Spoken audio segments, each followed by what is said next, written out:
My dad works in B2B marketing. He came by my school for career day and said he was a big ROAS man. Then he told everyone how much he loved calculating his return on ad spend. My friends still laugh at me to this day. Not everyone gets B2B, but with LinkedIn, you'll be able to reach people who do. Get a $100 credit on your next ad campaign. Go to linkedin.com/results to claim your credit. That's linkedin.com/results. Terms and conditions apply. LinkedIn, the place to be, to be. Are negative Google reviews hurting your business? Don't let unfair feedback cost you customers. At Webamax, we specialize in removing false, misleading, and damaging reviews so your online reputation stays strong. Our expert team works quickly and legally to clean up your digital presence, helping you rebuild trust. Visit us on the web at www.gowebamax.com. That's GOWEBIMAX.com, or text us for a free quote at 856-840-8343. Don't let bad reviews define you. Get immediate help from Webamax. You know what's smart? Enjoying a fresh gourmet meal at home that you didn't have to cook. Meet Factor, your loophole in the laws of mealtime. Chef-crafted meals delivered with a tap, ready in just 2 minutes. You know what's even smarter? Treating yourself without cheating your goals. Factor is dietitian approved, chef prepared, and you plated. Pretty smart, huh? Refresh your routine and eat smart with Factor. Learn more at factormeals.com.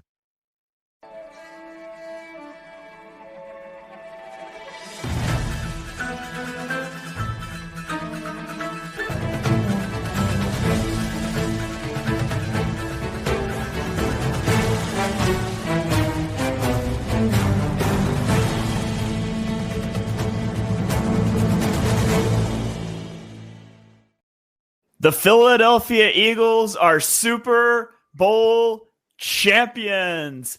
Welcome into the Birds of the Round Table. We are going to break down the best game of the last 8 years, I guess we could say, as the Eagles dominate the Kansas City Chiefs in the Super Bowl.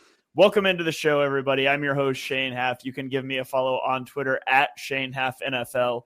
Joined by the full roundtable crew. We've got Dibes. Give him a follow on Twitter at Mr. Crockpot. Dibes, you've had a little bit of time after hosting the post-game show right after the game. How are you feeling, man? Feel good, man.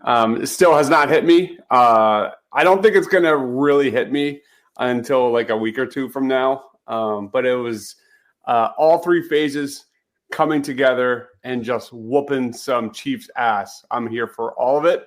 It's going to be a fun show. All right, absolutely. Also joined by Ryan Reese. Give him a follow on Twitter at Philly Sports PSA. Ryan, how you doing, man? I'm doing fan-friggin-tastic. I couldn't be happier. I couldn't feel more vindicated. I couldn't feel more just better than every other set of fans in the NFL. I'm on cloud nine. This is unbelievable. Yeah, absolutely. Second time in 8 years. It's a lot of fun, especially when you're avenging a Super Bowl loss from a couple years ago. Oh, I am. Also joined by David. Give him a follow on Twitter at PHL Eagle News. David, how you doing, man? Doing great, man. I think we witnessed the most dominating win possibly in Eagles history, definitely in Eagles Super Bowl history. It was amazing. I know we're going to get into all the details of it, but it's one of the greatest beatdowns in Eagles folklore, man. This is going down in Eagles folklore. I mean, this is one of the greatest nights ever. Yeah, absolutely. And we're going to break it all down. Man, you would think I would have an idea of where to start with a couple of days to think about it, but I don't even know where we want to start. It almost feels like, as I say, it almost feels like we got to switch it up and talk defense first, don't we? I prefer defense. All right, well, let's do it. Dibes, I'll throw it to you first. Give me your top defensive takeaway from this game. It's so hard. I mean, it was, again, all three phases. It was complete and utter domination. The Eagles had more points than the Chiefs had yards at one point. Kansas City had 1.2 yards per play and 1 first down. Travis Kelce had 0 receptions for the first time in a postseason half. Patrick Mahomes' completion percentage was lower than his pressure rate. per next gen stats. And despite never blitzing, at one point, if you take out garbage time, they pressured Mahomes on like 52% of his dropbacks, which is just absurd. You saw Jalen Carter get double teamed by the likes of Creed Humphrey and Josh Sweat, Milton Williams. They made their bag. They combined for 5.5 sacks. And I don't think we saw Vic Fangio do a lot of things differently. Shane, you could argue with that. They ran a lot of zone, and they kind of just won over and over and over again in all phases, especially defensively. With Carter getting double teamed, they just won every single matchup you could imagine. Shane, you put out some amazing tweets of like Quinyon Mitchell against Xavier Worthy. Like Quinyon did such a great job. And all of that just put Patrick Mahomes in a blender. It made him hold on to the ball for 3.3 seconds per pass. Patrick Mahomes is now 1-4 in the playoffs when it takes longer than 3.6 seconds to throw, 3.26 seconds to throw. It was his 5th worst game of his career, according to success rate, his 4th worst game of his career, according to EPA per play. The Eagles pass rush was god tier. The coverage was sticky. There weren't a lot of open throws from Mahomes. It got him to throw to the middle of the field and, risk it for the biscuit. And the Eagles made him pay. The Cooper DeJean pick 6, the Zach Bond interception. It was just complete and utter domination. Yeah, it was domination from whistle to whistle. And, I wish this is where I wish we could watch games in like all 22, because I was nervous on the halftime show still.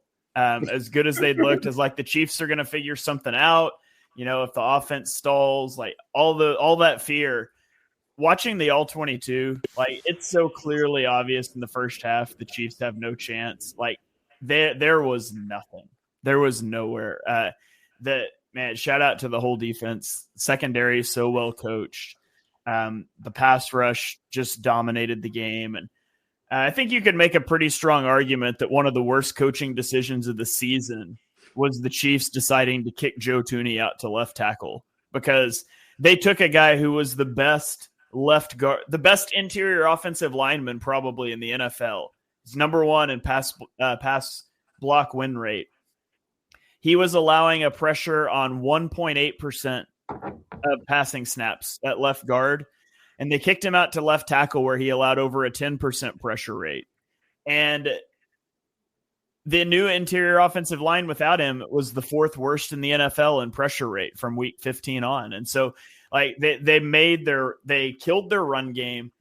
They created major issues for themselves everywhere. And the Eagles just exploited it over and over. I think that was a terrible decision by them. And we saw that play out, all over on Sunday. And, also shout out to, maybe this is what the game could have looked like 2 years ago if we played on a football field instead of an ice skating rink. But Ryan, I'll throw it to you next. What's your biggest defensive takeaway?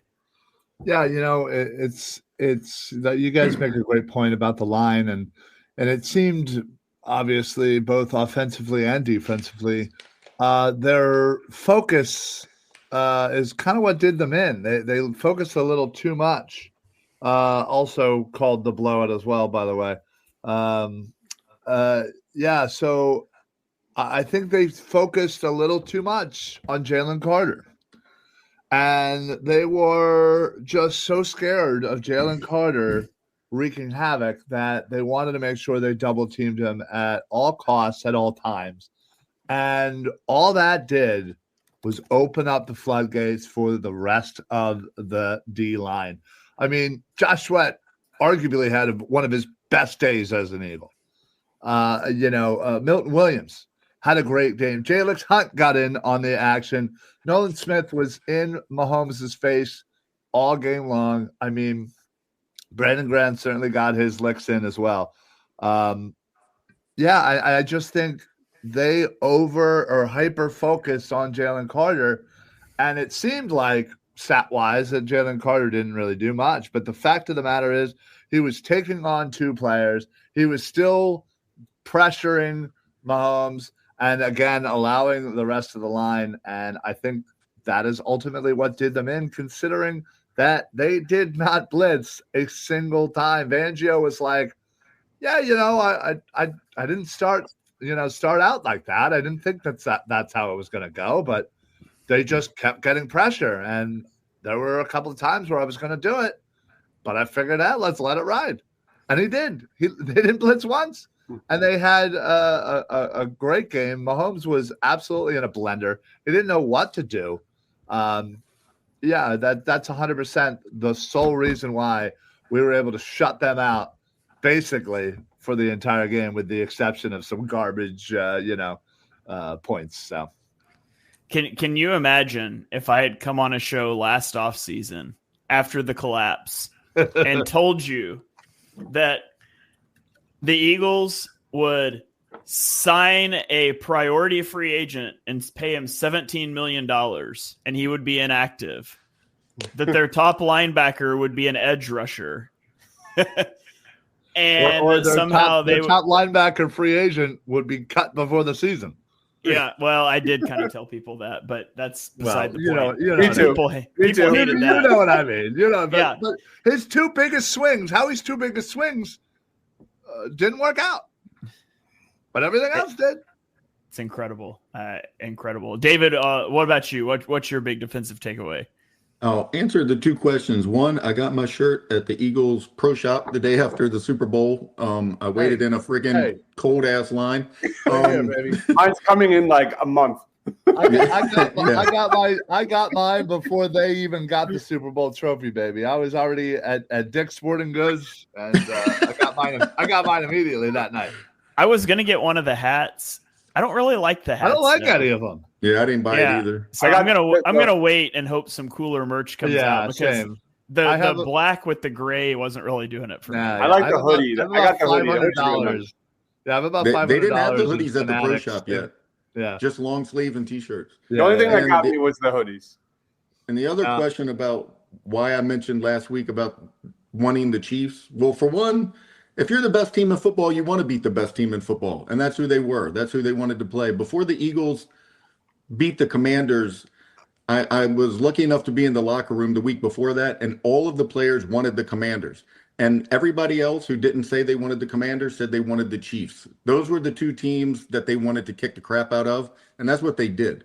And back to what Ryan was saying about Fangio, the week after the Eagles lost Super Bowl 57, I wrote that, they kept pressuring Patrick Mahomes, and they shouldn't have, because he gets rid of the ball faster than anybody in the league. And at that time, he led the league in getting rid of the ball and not taking sacks when being blitzed back then. But this performance was the best in Eagles history. I know somebody's going to say 1960 or whatever. Okay, yeah, they won 7-0, 14-0 in an era where people didn't put up 40 points a week. They just annihilated who many believe was the best offensive mind and best quarterback in the game right now. KC had 7 possessions in the first half that ended with 5 punts and 2 picks. This would be impressive against any Super Bowl team, but this was Mahomes and Andy Reid. The score was 34-0 in the third quarter, late in the third quarter. And at halftime, the Eagles had 24 points and the Chiefs had 23. Last week on the show, Shane and I had mentioned about the Eagles using cover 4. Well, they used it almost 60% in this game, which is the third highest rate by a team, according to next gen stats, in like 6-7 years. And when you can defend the run and bring pressure with the 4-man front, it is extremely difficult for a quarterback to throw on a defense when they're in 2 high safeties, and it befuddled Mahomes all night long. This defense dominated with a +12 differential during the playoffs. They manhandled every single opponent, and they ended with 92 pressures and 55 sacks this postseason, and that's insane. It's even nicer when you don't have to even worry about defending the run, because the other team just decides it'd be a good idea to not call a run play ever. Yeah, that's our old friend Andy Reid right there. He went back to some bad tendencies. And I knew they were done in the third quarter when I saw the Andy heavy leaning over, heavy breathing walk, staring down at his shoes. You knew it was over right then, man. We watched that for 14 years in Philly. It was over right then. I like this comment. Cooper DeJean is better than sliced bread. Can you imagine, like, being a rookie, playing in a Super Bowl your rookie season on your birthday and then getting a pick six of Patrick Mahomes. Like, what an incredible moment for Cooper DeJean. And it was such a good play by him too. Amazing. To read Mahomes and fall back under that dig route. And man, he was awesome. Quinyon, everybody was awesome. There was a play that just kind of blew my mind when I was rewatching the All 22 today. It was the first third down of the game. The Eagles came out in dime, and they just played like cover one and rotated Reed Blankenship directly at Travis Kelce, who, by the way, Cooper DeJean just smacked the crap out of at the line of scrimmage. And so that was impressive. But then you have Isaiah Rodgers, like navigating through traffic, covering a wheel route that they were trying to hit. Just when you got a guy like Isaiah Rodgers that you never play dime and you bring him off the bench on the first third down of the Super Bowl and he's able to do that, it's like, man, it was just meant to be. And the Eagles defense was just, it was incredible. There's no other way to say it. Shane, is this the best 3-play sequence in Eagles history? I already know what you're going to show. Yeah, the exactly. sack pick. Yes. I hope we don't get taken down here, but I'm going to fast forward it. The Josh Sweat sack, the Jalen Hunt sack, and then the Cooper got credit for a full. Yeah, that's BS. And then the Cooper DeJean pick. Yeah. Like this moment was when I knew the Chiefs were done. We said it during the halftime show. Like my vibe was Patrick Mahomes was shook like in the second quarter, but when this happened, this was it for the Chiefs. It broke their spirit. This was it. Yeah, it broke their spirit. This is the arguably right there with the hurdle in terms of best play of the season. And shout out to Jalen Hunt with his bow shot there from L.J. Smith like 20 years ago when they played the Chiefs. I mean, that was incredible knowledge by Jalen Hunt there, because I don't think many people knew where that came from, but that was really good to dial that up. Yeah, how about Jalen Hunt too? There were several times in this game that Jalen Hunt just put Joe Thuney on skates, which, by the way, Joe Thuney's just not a left tackle. By the way, no.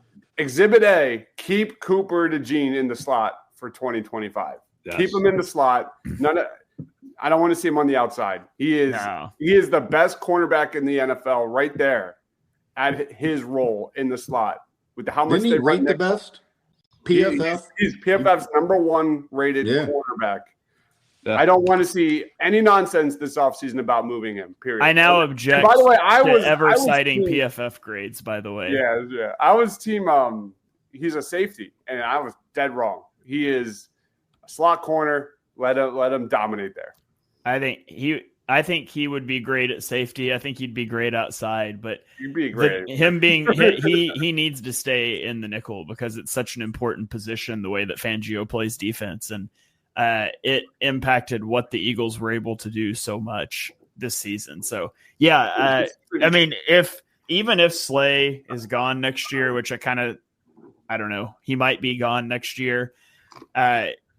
Even if you leave Cooper DeJean in the slot, you don't bump him outside, in my opinion. Yep. So, okay. Other defensive takeaways. I guess we got to talk Zach Bond interception too. That was an awesome play. I can't believe he caught that. And also I thought it was really smart of him to just stay on the ground. Like, you just made like a diving catch and guys are closing in. There's no room to run. The thing just triggered in my head where they talked about how Nick Sirianni preaches like trying to punch the ball out from a guy that just got up off the ground after it happened. Was that the Washington game that happened in? I think it was. Yeah. I picture that just being in his head, and he's like, I got nowhere to go. I'm just going to stay on the ground and keep the ball. And he doesn't try to jump up and doesn't expose the ball. So I thought that was really cool heads up play by him too, but that was a really good catch. Yeah.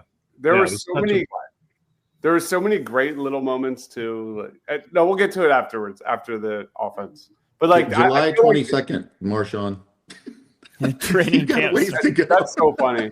Yeah, I've already had people asking me today, what do you think about this guy for OC? Who the Eagles going to get for OC? Is don't care. I will be spending I will be spending a full week watching all 22 and making videos on the Super Bowl. I already did a full offense rewatch with Johnny today. We're going to do a full defense rewatch tomorrow. I got past game videos to make. I got a lot more to do than speculate about OCs right now, but I'll get there eventually. Anthony DeBona had a full breakdown on the next offensive coordinator. Just what a beast. I mean, it's going to be Kevin Pakula, but it's Pakula. Yeah. I am not ready. I'm not ready for that discussion. Yeah, that's who it's going to be. And so it doesn't really matter what I think about anybody else. But too bad Chip Kelly already signed with the Raiders. Yeah. Can you imagine? No. Chip back into the pool? No, I can't. Oh, man. All right. Any other big defensive takeaways you guys want to shout out before we hop over to the offense? Warren Burks for me, man. Yeah, Warren Burks. Played That's a really good well. one. Yeah. He played a hell of a game. He was in 47 covered snaps and only allowed 27 yards. And then, like you said, Jalen Hunt. I mean, who would have thought this when he got drafted? The draft night, we all did this show together.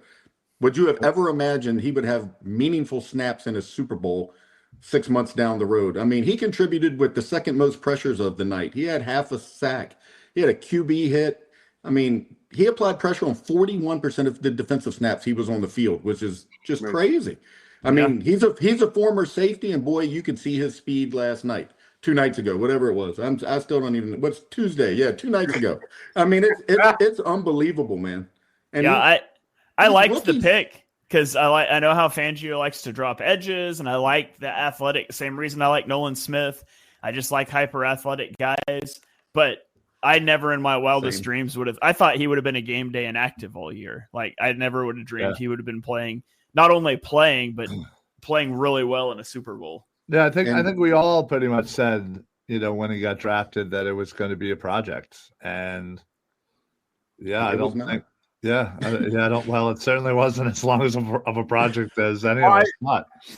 It took him a little bit, but he got in there, and once he started getting some minutes, he started getting comfortable, and he picked it up real quick. And again, the minutes he played shows you exactly what they think of him. So you can tell Ryan's getting into basketball mode because he's referring to it as the minutes he played instead of the snaps he played. It's like he got some minutes. The funny thing about me, I really don't like basketball at all. Put up a double-double. Jalen Hunt, I mean, I thought he flashed the ability to set an edge from the preseason on. I remember talking about Jalen Hunt maybe needing to play more than Nolan Smith during the preseason. Do you guys remember that? Yeah. And Jalen Hunt had 9 pressures and 2 sacks, 5 hurries, 4 tackles, and 6 run stops during the last 3 games. That's amazing. It's truly remarkable what Vic Fangio is getting out of these guys. And if Howie Roseman, I know it's the offseason, but if he's able to continue to pump out these amazing draft picks, man, we could be set up for just an unbelievable defense these next 4 or 5 years. Yeah. Yeah. Just got to get Zach Bond signed. Man. Period. Whatever it takes. That man is not allowed to leave Philadelphia. Absolutely. I would hope that both sides of the table understand that Philadelphia is the place that is going to get the best out of Zach Bond. So I would hope that Zach Bond's not going to come to the tables, wanting an exorbitant amount of money to the point where Howie obviously still wants to make sure he gets paid. But he'll also do his Howie thing and stretch it and spend the money, hide it under the bookshelf, like whatever. Like I don't know what he does with it, but he figures some great way to get that money deferred. What's he worth? Is he like $15 million a year? Like what do you think his value? I would think so. He could easily get $15 million on the open market. I'd be stunned if he gets $15 million a year in Philly, but I'll leave it at that. Well, I said open market. I said open market. Spot Track does their stuff where they do like free agent valuations. I'm at 8 and 9. And of course now I can't find it. That'd be the steal of the century, man. Boo. I'll find it. Way to go, Shane. I looked at it. Oh, they put it all behind a paywall now. That's so lame. What? I checked it earlier. A paywall? I checked. Yeah, Spot Track Premium now. That's lame. They used to have when I checked it earlier. Here's another one. Okay, this is different, but they have their calculated market value at $9.7 million. He's going over right. that. You do whatever. If his agent comes to you and says, we want to beat the Patrick Queen deal, which was $13.6 million. You doing it? I am team whatever it takes. Yeah. I don't care what the money is. He's earned every penny. He is. You can clip this. It'll be $8-9 million if he's in Philly. He is not getting anywhere near that. Oh yeah, listen, he might on a 5-year deal with dummy years, and he's getting $5 million. When he's 36. But yeah, he's not getting that here. No, not here. I agree. I will pick at Howie's office myself if Zach Bond walks in free agency. I don't care about any other free agent. Milton Williams can walk.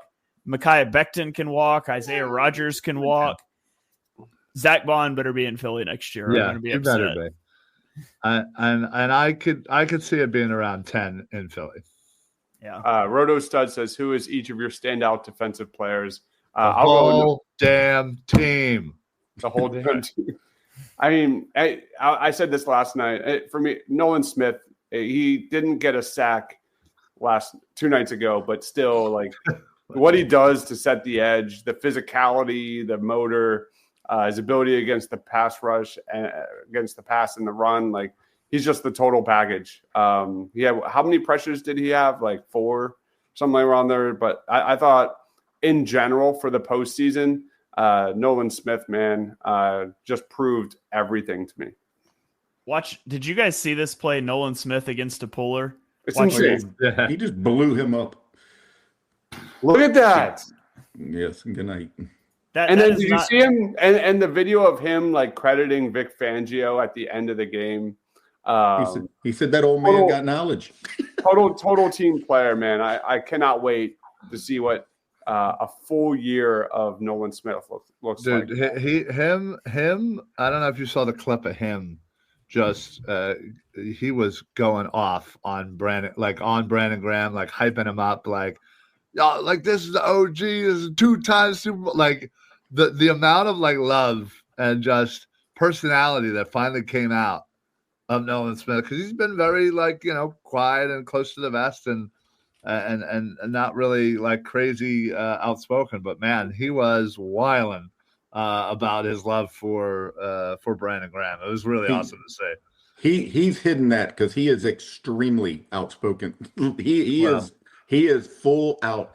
And my favorite thing he said last night or 2 nights ago was after he won the Super Bowl, he said, "It's really great that this is my first Super Bowl." That man's on a mission. He didn't say the Super Bowl. He said, "This is my first Super Bowl."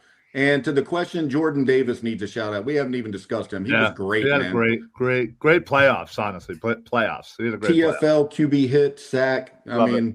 All the Georgia dogs just showed out, man. I mean, it was crazy. I like the Vic Fangio quote that started coming back up now of when he first met with the Eagles players. Did you guys remember that? When he told him, it's not your fault you don't work hard, but that's going to change now that I'm here. It's like, and this is the guy that Miami ran off, and hopefully they enjoyed their early, vacations this year. But he's just, he clicked. And it's so funny that like, you would think maybe he would click more with like a veteran locker room, older guys versus like the youth the Eagles have. And it was just like, it was a perfect fit. And I also heard that like after the game, everybody was celebrating and he like walked in and like shook hands with guys and then left. And he was probably in his office watching film at like 5 a.m. this morning. But I love Vic Fangio so much. I'm so glad the Eagles finally got him. I am not going to go back and retweet all the people that were telling me that was such a bad hire this offseason. But you know who you were. Yes. But Vic Fangio is incredible. Has Vic Fangio hit Jeff Stoutland tier? Yes. You guys? Yeah. He took the 31st ranked defense and turned them into the first ranked defense. It is the greatest one season improvement in NFL history. He, to me, is absolutely in the same thing category as Stoutland. Lifetime contracts, blank checks, Write whatever you want. Stay till you die. I feel like we're going to be saying in Vic Fangio we trust a lot this offseason. I mean, Vic Fangio was on that level for me years ago. I've always loved Vic Fangio. Yeah. I vividly remember before the season, like, this is going to test our patience because, like, the bend don't break philosophy, all that kind of stuff of years past, like, it didn't really work last year. And I remember talking about it during the preseason. Man, defensive standouts has got to be Cooper DeJean. I mean, he is just such a chess piece, such a weapon. His ability to tackle, his ability to drop back in coverage, the physicality, the instincts. I mean, what he's able to do has just opened up so much for Vic Fangio's defense. For the fourth time, shout out to Cooper DeJean. And one last one to Avonte Maddox for surprising the hell out of everybody here when we all did a double take that he was the one who knocked that ball away and put down. It was amazing. Everybody was like, wait, what? Yeah, my reaction was like, why is Avonte on the field? Like, what did I miss? I know. I was like, oh my God.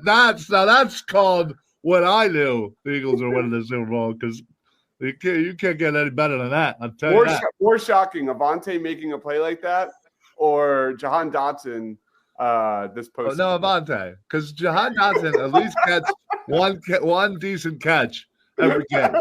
And he got his where he, unfortunately didn't score that touchdown, but he might as well have. But yeah. Maddox used to be a dog. I was glad to see Maddox get his moment because I was a big Avonte Maddox fan, and I hate that. I mean, we can call a spade. Injuries derailed his career. Because he was such a good player for the Eagles early until injuries started piling up. So I was really happy to see him get his moment. I don't need him on the team next year, but I was glad he got that in the Super Bowl and gets a ring in Philly. He's a guy that I'm glad he was here for this. Keely or Isaiah Rodgers on the outside if D Slay leaves. Keely. I want Keely, but Rodgers is a free agent. Yeah. Also true. I think he's a good candidate to bring back. Yeah, I think so too. Yeah, it depends on what he wants, but yeah. But we got plenty of time to get into that. Let's dive over to the offensive side of the ball now, and let's talk offensive takeaways. And not to take shots at any particular organization, cough the ringer, cough. But pretty funny to have Jalen Hurts ranked below a guy like Aaron Rodgers or Geno Smith or Kyler Murray after this season, and then have some of your analysts get on Twitter and start talking crap about Eagles fans, taking victory laps about Jalen Hurts. So the discourse around Jalen Hurts is so stupid, and it has been for so long. Make him beat you. Just make him beat you with his arm. Saquon Barkley rushed for 2.3 yards per carry. The Eagles running backs had a 12% rushing success rate. And Jalen Hurts had the highest EPA per drop back of any quarterback in this millennium in the Super Bowl. So I don't want to hear the crap anymore. I'm not saying that Jalen Hurts is a top 5 quarterback. I'm saying the discourse around him as if he's a bottom 10 quarterback is asinine. And if anybody tries to tell you that, you should delete their podcast from your feed. You should block them on Twitter because they're sticking to priors and don't have a clue what they're actually looking at when they watch a football game happen. So that's my offensive takeaway. Shout out to Jalen Hurts for playing the game of his career, which was directly after the other game of his career against Washington. And this should be his second Super Bowl ring if the Eagles had a defensive coordinator in 2022, because he played this well. He outplayed Mahomes in that game too. So shout out to Jalen Hurts. That's my offensive takeaway. Ryan, what do you got for us? Obviously, I want to talk about Kenny Gainwell now. I'm just kidding. I was half rooting for Gainwell to start doing some things, just to because honestly, I think I was so comfortable that the Eagles were winning that I needed some, I needed some anxiety. I'm normally watching a game with anxiously and and stressing, and I didn't have anything to stress about. I was calm, cool, collected, going right up the whole week, going right to the day, to the game, in the game, after the game, didn't matter. I was cool. So I think I was partly rooting for Gainwell to, like, I don't know, like return a punt or like, score like random, like 3 touchdowns and get that, Super Bowl MVP. But sadly, no tattoo for me. But my offensive takeaway is that Jalen Hurts is a freaking winner. And I know, Krabby. Listen, Jalen Hurts is just plain and simple a winner. And, as Shane kind of mentioned, with the ringer and the disrespect, the Nick Wrights of the world and the Chris Sims of the world and everybody who loves to pile on the Eagles, loves to pile on Nick and loves to pile on Jalen. And what does Jalen do? Jalen doesn't, come out there and say the things you want him to say. He doesn't do the things you want him to do. He doesn't play the game the way that you want him to play, but he wins. And he's one of the winningest quarterbacks in the NFL since he's been a starter. And he's now a Super Bowl champion. So I want to know is, again, I know it's fresh, but, give it a couple of months. And I guarantee you're still going to see people with the disrespect. It might not be as disrespectful, but they're still going to be out there because, again, that's just the way the world works for the Philadelphia Eagles and Jalen Hurts. And all Jalen Hurts did was outperform Mahomes in yet another Super Bowl. The man was absolutely amazing, with the exception of obviously the one play where there was a little bit of a botched protection issue.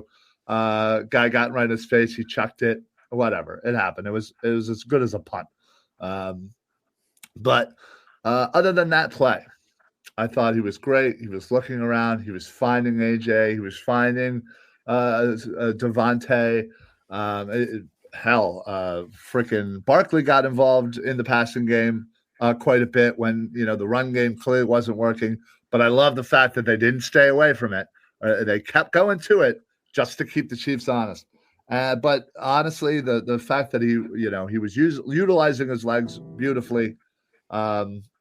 I think he's had a masterful last couple of games, a great set of playoffs, and ends the game as the MVP. And I couldn't have been happier for him to get this, and for him to, again, not that he ever would, but to let his game and to let this win tell all of the haters and all of the doubters and all of the people that just love to rag on Jalen to shut the hell up and go crawl under a rock, So Jalen Hurts is the story offensively. The man absolutely did a fantastic job. What a great day offensively. Yeah, absolutely. David, what do you have on the offense? I think the best 2 offensive game plans of the season ended up being in the 2 biggest games of the year. Kellen Moore cooked in his new home stadium, man. I mean, he was unbelievable. Jalen read the defense perfectly. The offense had a scheme and play dialed up for every single look. He played a near perfect game. He broke his own record of rushing yards by a quarterback with 72 in this one, breaking his old record of 70.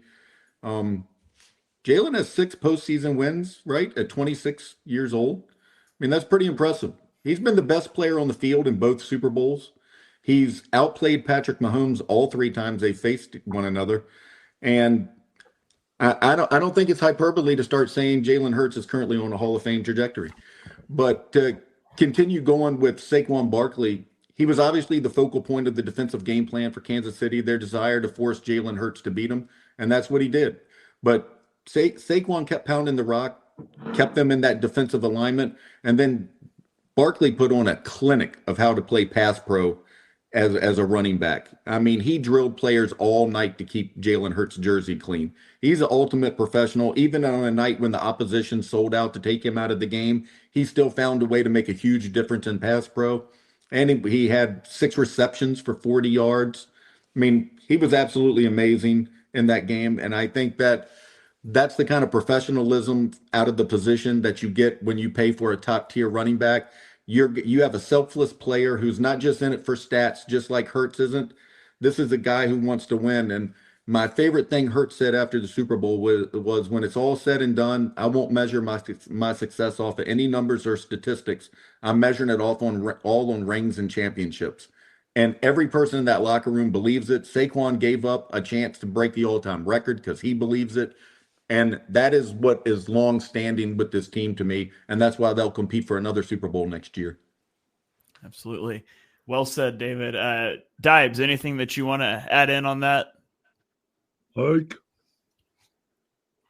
muted. We should just let him see how long he goes. Oh my God. It would be a while. It would be a while. It would be a while. That'd be so funny. I would never do that to him because earlier this season, I recorded like a 32-minute pass game review where I'm drawing on the screen and everything. And I got to the end and I realized that my mic was muted the whole time and I had to re-record it. That was a terrible day. Nooms, I just brought up Nolan Smith. We just talked about him. Go back like 10 minutes. Yeah. But anyway, can I say Nick Sirianni? Like, I feel like we need to bring up Nick Sirianni. I know he doesn't really do the offense that much, but he turned the offense over to Kellen Moore. He focused on rebuilding an elite locker room culture. He focused on leaning heavily into his core values, and he got all 53 to buy in. And I think that's one of the biggest reasons why we are here right now. His ability to connect with the players on this roster is truly something special. His ability to get all 53 to set aside their own stats and accomplishments and play for their teammates, play for that next man, play for that dude next to you above all else is truly special. Again, he might not call the plays, but what he does for the team is far more important.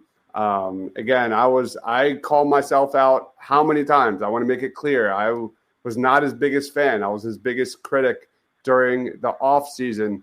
But since the bye week, man, I mean, he got out of his own way. He allowed his coordinators to do their thing, and it turned the team around. And he gets the most out of his players. He knows how to bring players together. He knows how to deliver a message. Yeah, he's quirky, but he knows how to empower others. Everyone thinks of a great leader as a person that can do everything themselves, but I think a true leader empowers those below them. I don't think we give Nick Sirianni enough credit because all the talk about Nick not doing anything, what does he really do? What is a CEO of a football team? That's the way Nick wants it. He creates that because it's if that's what happens and it's about the other guy, that's what Nick wants. And Nick says you can't be great without the greatness of others. Like David said, Nick is the tide that lifts all boats. And I have just been blown away at his empowerment of this roster. You see guys like A.J. Brown and C.J. Gardner-Johnson truly embrace him. And I throw this clip up of Mekhi Becton going from a New York Jets culture to this culture. Look at his face. Look at that. Just look at that. That is the culture of this Eagles roster on and off the football field. It is something special. And I belittled it and I look like an idiot, but that's okay because we are Super Bowl champions. The last thing you want to hear when you need your auto insurance most is a robot with countless irrelevant menu options, which is why with USAA Auto Insurance, you'll get great service that is easy and reliable all at the touch of a button. Get a quote today. Restrictions apply. USAA. Yeah, absolutely. Shane, do you have anything else to add to his pseudo apology to Nick?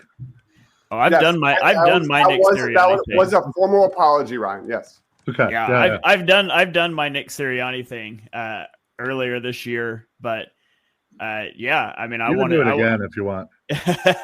Yeah, I thought they should have moved on from him this last offseason and the turnaround that they've had, and I think it takes a lot of I think we all think, and we don't know, but I think we all think that he was pretty involved in the offense last year.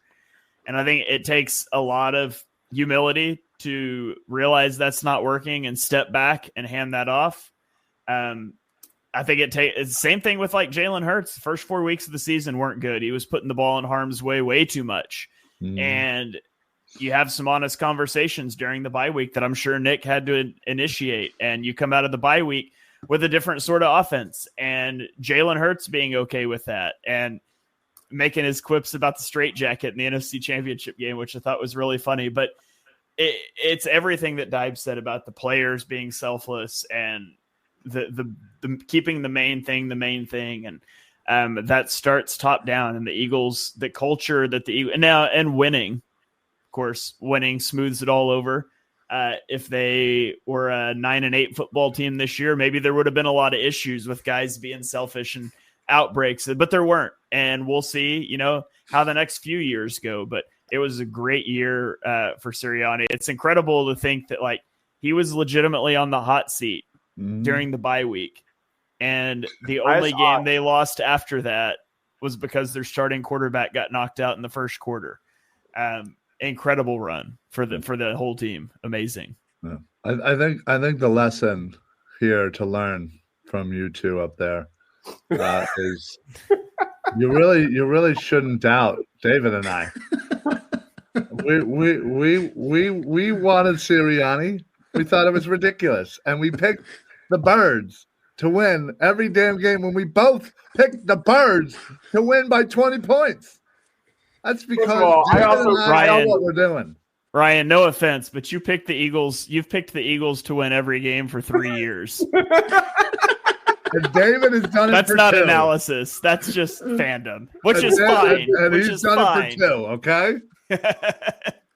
If I could add one thing to the culture and all, because I agree with everything all three of you guys said about that. And it starts at the top, though. It's what Jeffrey Lurie wanted. It's what he hired. It's what Howie Roseman spent that year that's so well publicized on the other side of the building.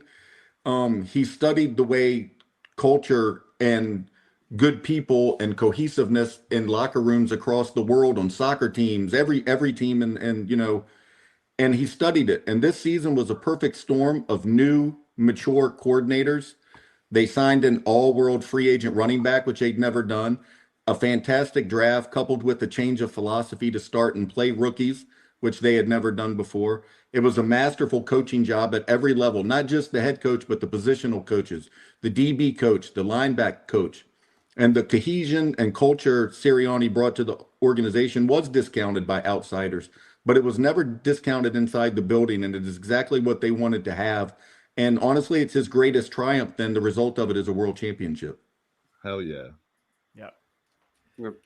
All right, we have a question. Oh, sorry, Shane. No, go ahead. We have a question from Rotostad. What's the biggest reason they won a Super Bowl in each of our opinions? Who wants to take it first? Having the best defense in the NFL. Period. It was the defense. The 4-man pass rush at the end of the day was so dominant that it didn't matter in the end. The fact that we said it so many times earlier during our defensive segment, but they didn't blitz, and they were able to collapse the pocket and just get Patrick Mahomes like a half a second hesitation, half a second off. And I have never seen Patrick Mahomes that flustered since he lost in that AFC Championship game years ago. He was just confused. He didn't know what was coming. It's 1,000% the front four, in my opinion. For me, it would be the Eagles changing their philosophy in the draft defensively over the past couple years, drafting Quinyon, drafting Cooper, drafting Jalix Hunt, and then having the guts to play all three of them. Because in no year in the past has that ever happened. Well said, David. God damn it. It's the second God damn it. That's a great point. Yeah, Hold on, Ryan. And it's more specifically the second part of what you said. I love that. It's the no fear to putting them out there. God damn. And playing. because you're right. They really locked up rookies for years. For years. Like even if you were in a prominent position, it didn't matter. Like it's unbelievable how that just one little thing, I think, is.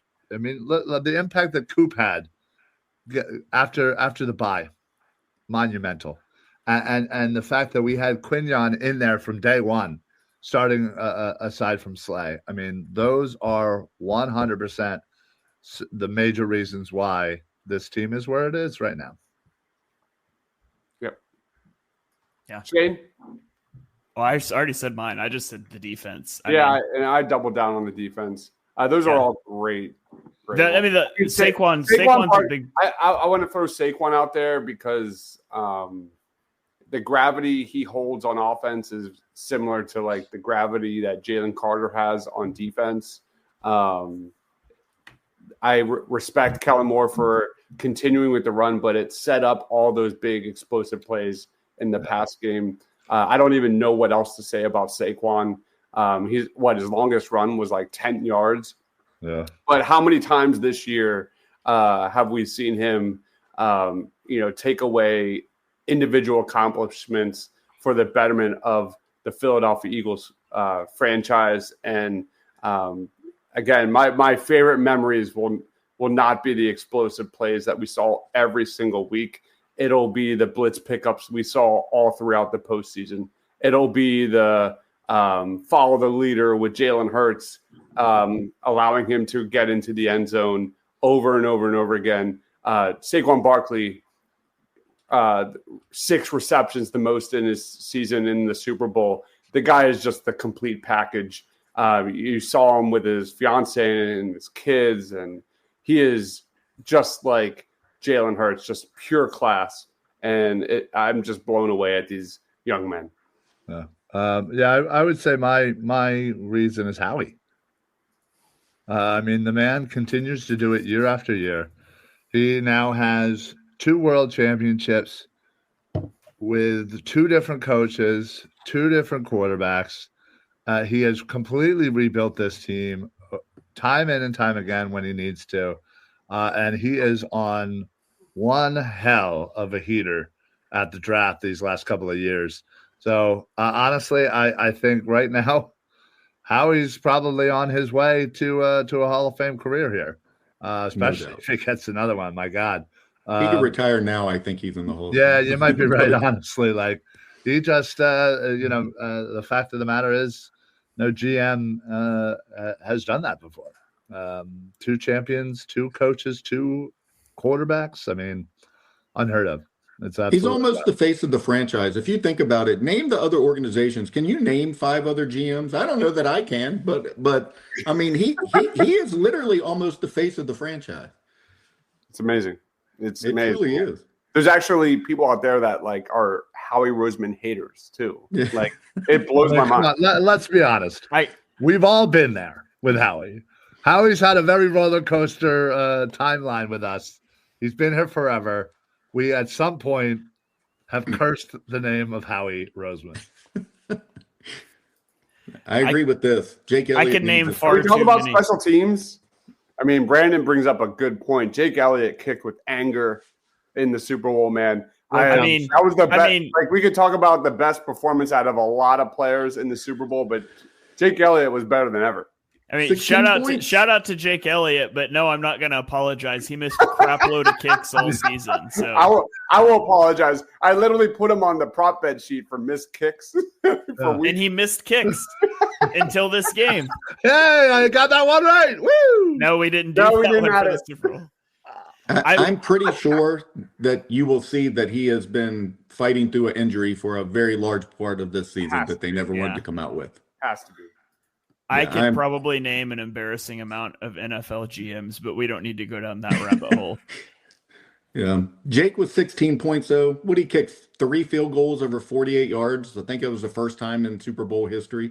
I think he's second in points for a kicker in Super Bowl history now. I think he was first. Yeah, he's first or second. He took out Vinatieri. So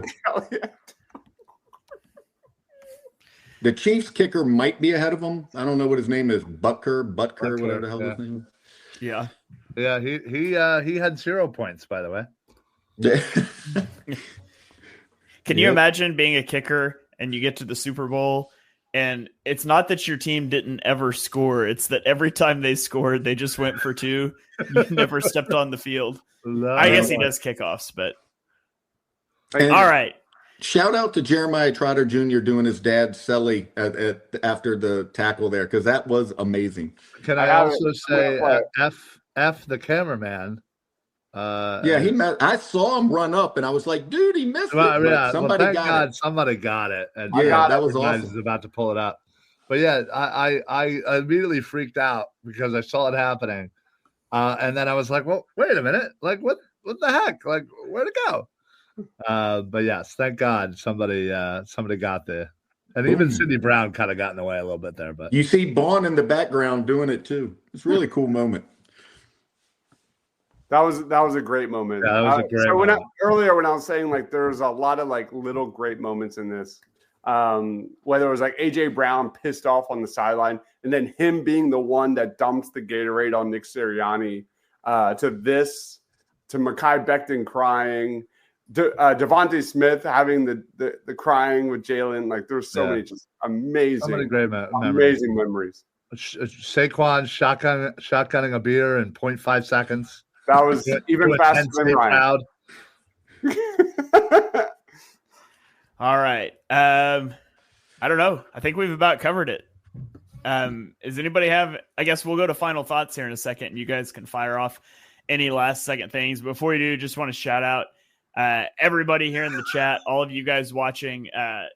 Really enjoyed doing this show every Tuesday night, at least for me, every Tuesday night that my son's fall ball schedule didn't interfere with. And that was the whole thing. But really enjoy hanging out with you guys every Tuesday night, far more than my co-hosts here. You guys are why I'm really here. But I know I really enjoy getting to do this. So shout out to you guys for showing up every Tuesday night. And we're going to keep this thing rolling during the off season. So I'm sure there's lots of stuff we will talk about.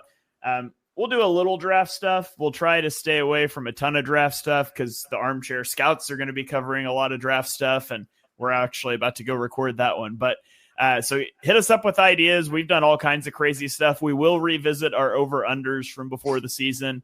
I can't promise that'll be next week because I'm not sure I'm going to have time to go back through that footage before next Tuesday. But we will do that. If it's not next week, probably the week after. And if you guys have show ideas, shout us out on Twitter, send us DMs, whatever, and we'll try to do those. But guys, let's throw it around the horn. And David, I'll start off with you here. Final thoughts and plug your stuff, man. You can follow everything on my X handle at PHL Eagle News or PhillySportsNetwork.com. If you didn't tape it while this show was on, try to find it on the NFL Network. The Eagles Super Bowl mic'd up version just came out, which is amazing. You're going to hear everything that was said on the field during the Super Bowl. So they're replaying that in a few hours if you didn't schedule to record it now. So check that out. But I guess I will leave with the Eagles are Super Bowl champions. Skies are blue. The sun is shining. There's nothing but smiling faces and go bird chants in the city of brotherly love, baby. Go celebrate the big party out there on Broad Street at downtown for the victory parade on Valentine's Day, and go Birds. All right. Go Birds. Ryan, you are up, man. Final thoughts. Yeah. This was an incredible season. It started out, a little hopeful, a little bit of a roller coaster with the Atlanta game. And by the time we hit the bye week, I don't think any of us could have ever imagined it would have, the ship would have been righted. So true. And, it's a special moment. I know, again, it's an emotional moment for a lot of fans. The last time that we won, there were, people that were with us that are no longer with us, unfortunately. And, a lot of that, I think for me, kind of hit shortly after the game, that they aren't here with us. So This one, certainly for anybody out there who has lost somebody, especially a big Birds fan, this one's for them. And I know that they are celebrating up there. And, the fact that, the parade is now on Valentine's Day. It couldn't be better. I now have over 1 million Valentine's Day dates lined up. So if you're going to be out there, you happen to run into me, let me know. Give me a big hug because I'll give you a big one back. But thank you to everybody in the chat. You guys are 100%. The reason for this show, and you make it fun and hilarious, and they're curtains, damn it.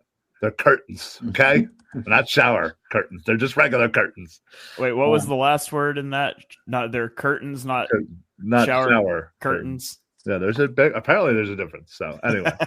But anyway, I'll see everybody at the parade, and go friggin' Birds. Go Birds. Dives, what do you have? Final thoughts, man. Final thoughts, just what a special season. Again, this is not just the best Eagles team of all time. It's top 5 NFL team ever assembled by Howie Roseman, led by Jalen Hurts and Nick Sirianni. You look at the culture, not just the play on the field and how elite they are position by position, but you look at the culture and what this team believes in. They believe in the guy sitting next to them. They believe in faith. They believe, period. And this isn't over. There's no way this team is not set up for another Super Bowl run for the next 2-3 years. This team is all about business. You've got the best GM in sports that's going to assemble zero setbacks. Whatever happens this offseason, it's going to be a ride. And full steam ahead to the draft. I've been covering the draft since May. I've got 200 graphics on scouting reports on guys. We're going to deep dive into this. I'm excited to share that with you guys. Make sure you tune in right after this. We are teaming up, squatting up, and talking about our favorite first-round draft targets for the Philadelphia Eagles. So tons and tons of NFL draft content coming. I probably have like 100,000 words on prospects, so be prepared for that. Not in the show itself. That'd be too much show. That would be a very long show. So, all right. Well, that's going to do it, guys. Again, thank you so much for following along with our coverage this year. Thanks for supporting the Eagles Pinpool Network. We are going to be continuing content from several shows. A few shows are going to drop off for the off season, but you guys go like the network, subscribe, give us 5-star ratings and reviews, and share it out with your friends. The season may be over, but the content keeps rolling along as we get ready for next season. So we hope you guys will hang with us throughout the summer months as well. Be sure you're following all of these guys on Twitter. David is at PHL Eagle News. Ryan is at Philly Sports PSA. Dives is at Mr. Crockpot. I am at Shane Half NFL, and we will catch you guys next time. Go Birds.